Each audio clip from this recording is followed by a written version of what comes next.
Welcome to the What is Stoicism podcast.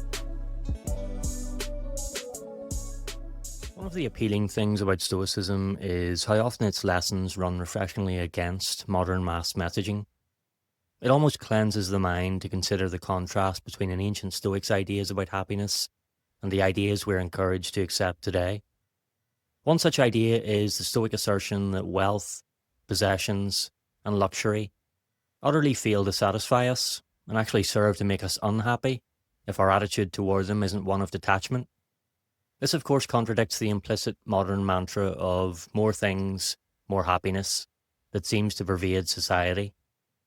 The Greek philosopher Plutarch illustrates the error in this line of thinking in his work On Love of Wealth.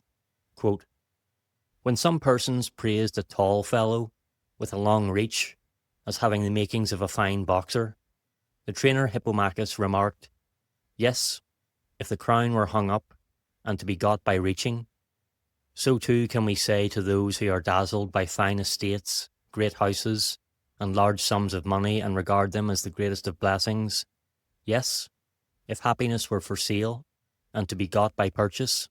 End quote. The Stoics lived according to the same rule. You may be able to buy many things, but your mental well-being will never be one of them. If it were the case, then every rich person would necessarily be happy and content. But as Seneca pointed out, the poor are no one happier and no more anxious than the rich. And as the Stoic philosopher wrote in his 17th letter to Lucilius, it's our thoughts, not our things, that determine our happiness. Quote, "For the fault is not in one's wealth, but in the mind itself. That which had made poverty a burden to us has made riches a burden as well. It matters little whether you lay a sick man on a bed of wood or a bed of gold. Wherever he be moved, he will carry his disease with him. So too it matters not whether a diseased mind is set down in wealth or in poverty. The malady follows the man." End quote. This Stoic emphasis on detachment from external goods doesn't just apply to wealth. It extends to things like status, fame, and even recognition. A vivid example of this appeared in a very different arena centuries later, on the stage of modern Hollywood. In 1970, the actor George C. Scott played George S. Patton in the film Patton. He researched extensively for the role, studying films of the US World War II general and talking to those who knew him, and produced a performance that received widespread acclaim. His portrayal was good enough to win him the Best Actor award at the 1971 Oscars, but Scott shocked Hollywood by being the first person ever to refuse an Academy Award. In a telegram to the Academy before his win was confirmed, Scott politely asked not to be considered. Quote, "I respectfully request that you withdraw my name from the list of nominees. My request is in no way intended to denigrate my colleagues. Furthermore, peculiar as it may seem, I mean no offence to the Academy. I simply do not wish to be involved." End quote. Elsewhere, however, Scott was famously more direct in his comments. "The whole thing is a meat parade," he said. "I don't want any part of it." It's quite a Stoic attitude to take, the detachment from praise that allows one to focus on doing one's best and being content with that.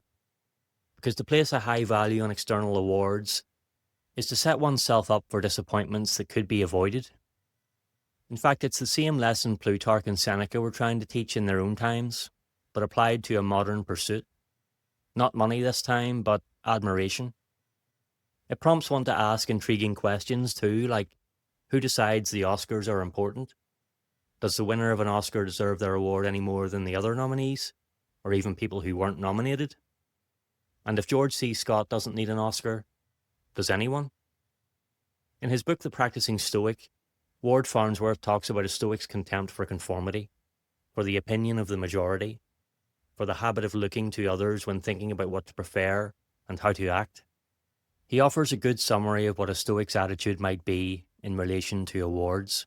Quote, "The Stoics regard the appetite for praise as one of the mainsprings of conformity, in particular, and human behaviour in general. They set out to tame it. They start by asking why we care about what others say and think about us, especially when the others are people we probably do not hold in notably high esteem. The Stoic develops a distrust for popular judgments and a suspicion of people and things that have mass appeal. Stoicism tries instead to substitute a greater respect for one's own opinions and practice at valuing things for what they are, rather than for what anyone else thinks about them.